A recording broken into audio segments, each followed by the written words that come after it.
नमस्कार दोस्तों, आज गांव जंडवाला बिश्नोइया में कृषि एवं किसान कल्याण विभाग डबवाली की तरफ से एक केंद्र सरकार और हरियाणा सरकार की संयुक्त स्कीम आत्मा स्कीम के तहत किसान गोष्ठी का आयोजन किया गया। इस किसान गोष्ठी के अंदर मृदा की उपजाऊ शक्ति को बढ़ाने के लिए जैविक कार्बन उत्सर्जन के बारे में किसानों को जानकारी दी। एग्रीकल्चर का डेवलपमेंट और आर्थिक स्थिति सुधार सकते हैं किसान की। तो इस स्कीम के तहत अपने हॉर्टिकल्चर में एनिमल हस्बेंड्री या जनरल एग्रीकल्चर सब चीज़ों की बात कर सकते हैं। ये कोई एक एग्रीकल्चर से रिलेटेड क्या क्या चीज़ अपने करते, जो अपने पशुपालन है या दूसरे मशरूम का उत्पादन है, वर्मिंग कंपोस्ट है, जैसे अपना खाद का खर्चा कम हो, तो ये सारी चीज़ें करके और उनका कैसे बेनिफिट उठा सकते हैं वो उसमें अपने चर्चा करेंगे।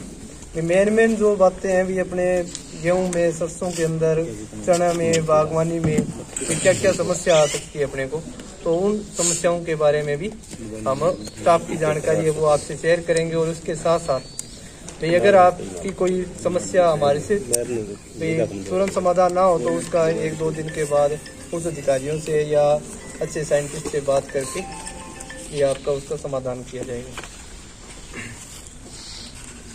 तो सबसे पहले अपने ये बात करते हैं कि हमारी एग्रीकल्चर है उसके अंदर सोइल, ज़मीन से जुड़े हुए हैं हम सभी।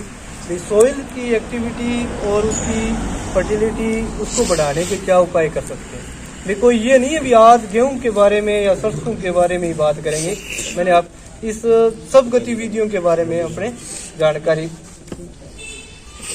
आदान प्रदान करेंगे। इसमें सबसे पहले है भी मिट्टी की कंडीशन और मिट्टी जो जहरीली हो रही है, अनफर्टिलिटी जो खेत के अंदर आ रही है, फर्टाइल होनी चाहिए हमारी ज़मीन। और फर्टाइल ज़मीन कौन सी होगी, जिसके अंदर भी सभी पोषक तत्व हो, ऑर्गेनिक मैटर भी हो, पानी ऑब्जॉर्व करने की क्षमता भी हो, वो ज़मीन हमारी अच्छी उत्पादन देने वाली होगी। अब उसके लिए हम क्या कर सकते हैं, कर तो हम रहे हैं केमिकल, पर उसको सुधारने के क्या उपाय हैं। जैसे हमने किसान भाई अब नरमे की जो लकड़ियां हैं वो अंदर मिला रहे हैं, पराली है वो अंदर मिला रहे हैं, तो वो सारी फर्टिलिटी बनाने का काम करेगी। अब इसके साथ साथ हमने अभी DAP, यूरिया, 2 मेन पोषक तत्वों पे हम है। उसके अलावा हम क्या करें, जैसे अब डीकम्पोजर आ रहा है, बेस्ट डीकम्पोजर के नाम सुना होगा आपने, तो वो भी एक साइंटिस्टों की खोज है, साइंसदान की भी। इस बेस्ट डीकम्पोजर का क्या उपयोग है जमीन सुधारने में। भी हम गोबर की खाद है 4 ट्राली 1 एकड़ की, 6 ट्राली 1 एकड़ की डालें तो वो हमारे कॉस्टली पड़ती है खूब। फिर वो एकदम उस फसल के बाद में वो उस फसल में तो डीकम्पोज होता है उसका, फिर वो नेक्स्ट फसल मिलती है हमें। तो उसके लिए हमें क्या करना है कि ऑर्गेनिक कार्बन तो वो दे रही है पर वो तुरंत नहीं, उसमें पहले डीकम्पोज के लिए टाइम लगता है उसमें। तो आपने क्या करना है कि पहले कोई भी गोबर की खाद है, जो रूढ़ी के ढेर है, घास फूस है, उस सब में डीकम्पोजर यूज करो। डीकम्पोजर यूज करने के तरीका क्या है भाई, हमने 200 लीटर पानी में 1 सीसी जो डीकम्पोजर की आ रही है वो और 2 किलो गुड़ के साथ घोल के 7-8 दिन रखना है। फिर उसको अपने बढ़ा सकते हैं, वो जीवाणु का कल्चर बन जाएगा एक। उस मदर कल्चर को आगे आपने जैसे 2000 लीटर में डालना है तो 20 किलो गुड़, तो वो फिर आपने गोबर के जो ढेर है हमारे गाँव में अपने रूढ़ी इकट्ठी कर ली और कर ली जो खेत में लेके जा रहे हैं, तो उसमें पर्याप्त नमी रख के उस डीकम्पोज करके उस खाद का यूज करेंगे, तो वो खाद 2.5-3 महीने के अंदर गुरबरी बन जाएगी। ये नहीं है भी जैसे अपने सीधा खेत यहाँ से अपनी स्टडी है ही नहीं खाद, उसको पहले खेत में डाल दें तो अपने देख रहे हैं वो वीड का कारण भी बनती है, खरपतवार भी ज़्यादा हो रही है। तो आपने क्या करना है कि जब डीकम्पोजर करोगे तो इसके कई लाभ हैं। एक ही चलो आप छोटी सी बात है, डीकम्पोजर सबसे सस्ता भी है और इसके फायदे क्या है भी, हमने वीड कंट्रोल कर दिया। कैसे कराया, जैसे अभी नरमे के खेत की फसल के टाइम के बीज हमारे खेत के अंदर है, उन बीज को अगर डीकम्पोज किया तो वो सारे अपने आप जमीन में मिल जाएंगे और नेक्स्ट ईयर में खरपतवार नहीं होगा, तो हमें पेंडामेथिलिन नहीं करनी पड़ेगी, एक्जिल नहीं करनी पड़ेगी।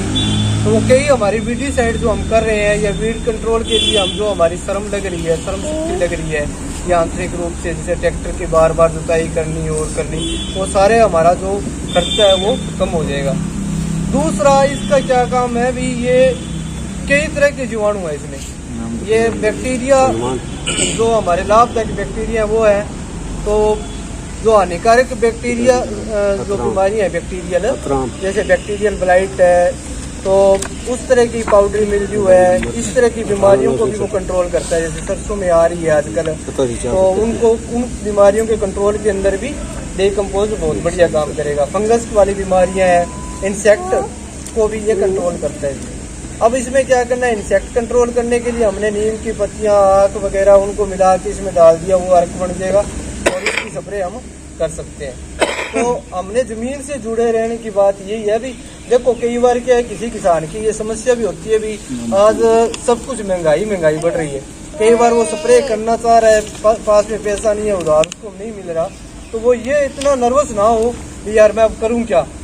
तो उस पर आस पास के बहुत अपने रिसोर्स हैं भी, उनको वो यूज करके भी वो स्प्रे कर ले भी, वो अपने उत्पादन को भी अगर एक कुछ सीमा तक तो कम से कम जो मिनिमम और मैक्सिमम के बीच में औसत है, उस एवरेज यील्ड को तो वो ले सकता है आराम से। बार बार जो फर्टिलाइजर यूज कर रहे हैं तो उससे फर्टिलिटी भी घट रही है। और अपने देख रहे हैं जिन खेतों के अंदर यूरिया ज्यादा डल रही है, चाहे धान के टाइम की देख लो चाहे गेहूं के टाइम में, उनमें बीमारी भी ज्यादा आएगी, लोजिंग ज्यादा होगी। और गेहूं में अब जो भाई दिन रात यूरिया का अंधाधुंध उपयोग कर रहे हैं, वो आगे बारिश होगी, अपने को पता है जनवरी फरवरी मार्च में बारिश आती है, और जब ये बाली पे होगी उस टाइम कणक बिछ जाती है जिनमें यूरिया ज़्यादा डालती है। पानी की, यूरिया की, दोनों चीज़ों को अपने भी जितनी फसल की जरूरत है उतनी दो, ये नहीं भी अंधाधुंध डालती है। तो भाई इन सबसे जो हमारा उत्पादन है ना, वो काफ़ी हद तक हम 5-7 हज़ार तक प्रति एकड़ लाभ प्राप्त कर सकते हैं बगैर कुछ, सिर्फ अपनी सूझबूझ है। ये हमें ध्यान होना चाहिए भी, जमीन सुधार ली, फर्टिलाइजर जितना यूज करना है उतना किया, और उसके साथ ये डीकम्पोजर का कोई खर्चा भी बड़ा नहीं है।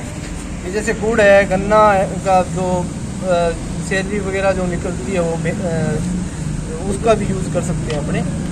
तो ये गन्ने के जो अपने मिल से एक जो बाई प्रोडक्ट निकलता है उनका, वो बहुत 12-13 रुपये किलो है भी। अगर आपने ये भी मतलब गुड़ की बजाय उनका यूज़ करें डीकम्पोजर बनाने में तो कर सकते हो भाई। जो 5 एकड़ की खेती कर रहा है वो 3-4 बार अगर डीकम्पोजर चला दे भाई सफिशियंट है भी। 1000 लीटर पानी चाहिए उसे एक बार में, तो वो 5 बार चला रहा है, ट्यूबवेल के पास में उसने नल लगा दिया, वो डीकम्पोजर खेत में चलता रहेगा। तो भैया ज़मीन के अंदर एक तो आपका जर्मिनेशन परसेंटेज बढ़ जाएगा। जो हम नरमे के अंदर देख रहे हैं भी, पहले 2 पैकेट डाल रहे थे, अब कोई 3 कोई 3.5 पैकेट तक पहुंच गया, और फिर भी कह रहे हैं यार उगाव अच्छा नहीं है। तो इस तरह की जो समस्याएं हैं वो दूर हो जाएगी।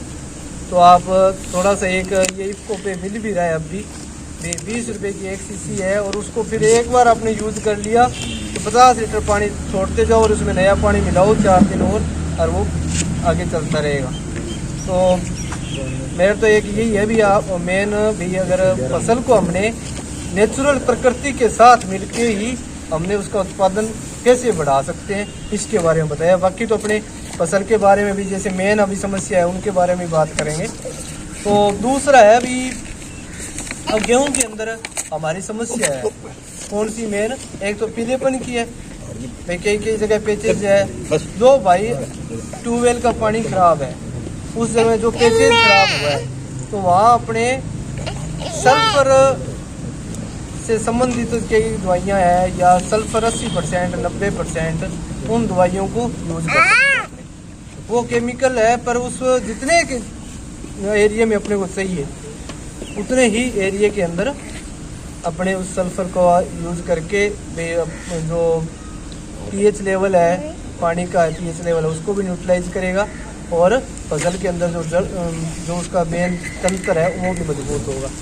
इसके साथ कई बार हम किसान भाइयों को पता नहीं होता भी जिंक की कमी है कि फेरस की कमी है कि मैग्नीज की कमी है, क्यों इन और सल्फर की, इन सारे तत्वों की कमी एक जैसी सी दिखाई देती है नाइट्रोजन की। तो हम कोशिश करके भी एक तत्व यूज करेंगे, बार बार लेबर लगेगी हमारी, उसकी बजाय भी जिस एक अपना कंपनी की तरफ से जिंक, मैग्नीज, फेरस सारा कुछ मिले हुए आते हैं, कई कंपनियों के प्रोडक्ट आ रहे हैं, तो उन कंपनियों का कोई एक प्रोडक्ट लेके जिसमें 6-7 तत्व हो वो यूज कर लो, तो आपकी सारी जो कमी पूर्ति है एक ही स्प्रे से पूरी हो जाएगी।